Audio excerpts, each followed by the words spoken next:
Hey guys, welcome back to TTMR. We're back with me and Sean, and today we will be reviewing Lightyear, directed by Angus MacLane, the same man who brought you the Toy Story shorts and some of the Cars tunes. This movie begins by introducing Space Ranger Star Command Buzz Lightyear, commanding officer / best friend Alicia Hawthorne, exploring a planet that might be potentially holding organic life and therefore be habitable. However, this side mission quickly turns on them as they encounter hostile creatures from the planet as the two, in addition to a rookie recruit, almost die.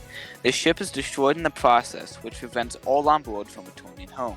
A year has now passed and Buzz agrees to test an experimental hyperspace fuel, which if works would be the key to help everyone return home. This results in failure though, and Buzz is luckily able to come back alive, but he quickly realizes that 4 years have passed due to the time dilation from the insane speeds of the ship. Buzz returns to his room to find a robotic cat, Socks, whose purpose was to help him calm down and really understand the situation. Though even with this established consequence, Buzz goes on the mission again and again, and we watch failure after failure and the aging of Alicia Hawthorne as she progresses through her life.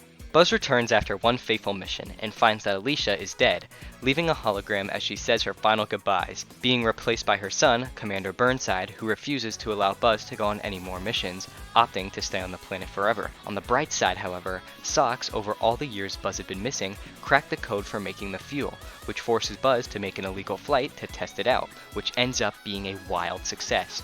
However, time has progressed even more now, where we are now introduced to Alicia Hawthorne's granddaughter, Izzy Hawthorne, as well as other rookie recruits, as we are introduced to a world dominated by robots. Buzz is reluctant to work with the crew at first as he notices their clear lack of knowledge and skills, but eventually warms up to the group, planning to work with them to take down Zurg's ship and then use the fuel after to finally get people home. After a dreadful encounter, however, Buzz is isolated and captured by Zurg, who reveals in an insane plot twist that he is an older version of Buzz from the future who had been gone against by Commander Burnside when he landed at a different time than our Buzz, but after time dilation again had found remarkable technology in the future. This Buzz explains how he still wanted to finish the mission and get everyone home, and the only real reason he was called Zurg is because the robots had great difficulty saying Buzz. Though even with Zurg's warm demeanor, Buzz refuses the offer after a lot of trouble, thinking about how people such as Alicia would lose their lives as they had lived them just because of him,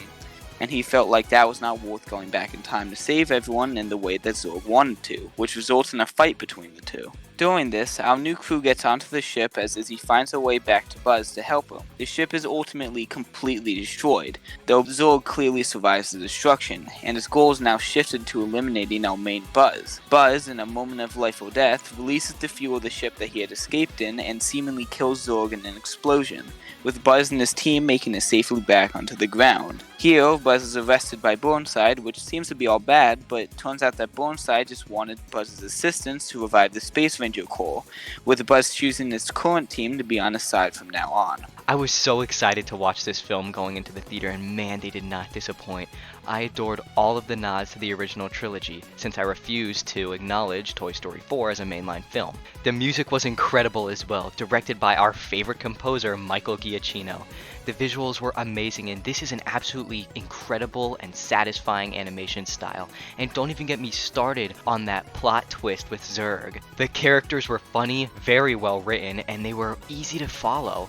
These are characters that the watcher can really understand. That's the type of character writing that any good movie should have. The story was also fantastic in my opinion. The plot was established very early on, and the narrative was extremely straightforward from there.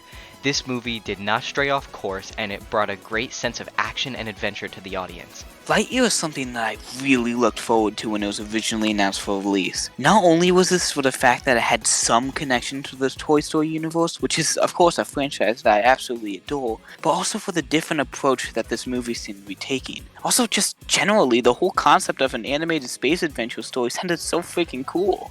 When I got sat in that theater, let me tell you, I was extremely excited excited to watch this movie. And holy crap did this movie deliver. Literally everything that I was looking forward to came through in this movie, and so much more. Everything from the incredible soundtrack, to the incredible scenery, to the stunning animation, just proves how good of a movie this is. This movie has countless amounts of great qualities to it. We already mentioned the music, story, and animation, but holy, they are incredible. The characters are just so lovable in this film.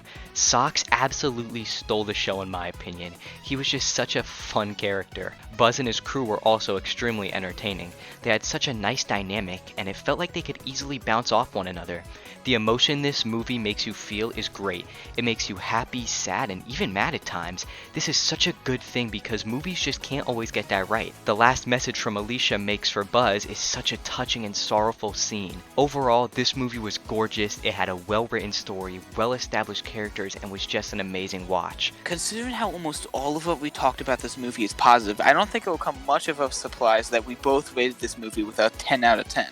Hear me out here. I did not want to give this movie a perfect score just because it felt unreasonable to give any score to any movie, but when I really sat down and thought about it, there was not a single thing that I did not absolutely adore about this movie. If you were just thinking of watching this movie to have a good time, trust me when I say you're gonna have a good time. Watch this movie. Seriously. No more needs to be said about this movie. It is just perfect. In conclusion, this movie was a package of stunning animation, emotion, action, and thrills. There are so many good things to say. I personally have no problems with this film. The pacing was well, even though I've said it so many times, this story is so well written. The characters are fun and lovable, and the thrills and suspense were just perfect. Even if you aren't a huge Toy Story fan, I 100% recommend this film. You just can't have a bad time while watching it. It's just that incredible. Anyways, that has been a review of Lightyear. Remember that this is just our opinion, so you don't necessarily have to believe everything that is said here. We hope you all have an amazing rest of your day, and if you enjoyed, you could like or subscribe to help us out. Thank you guys so much for watching. Have a great day.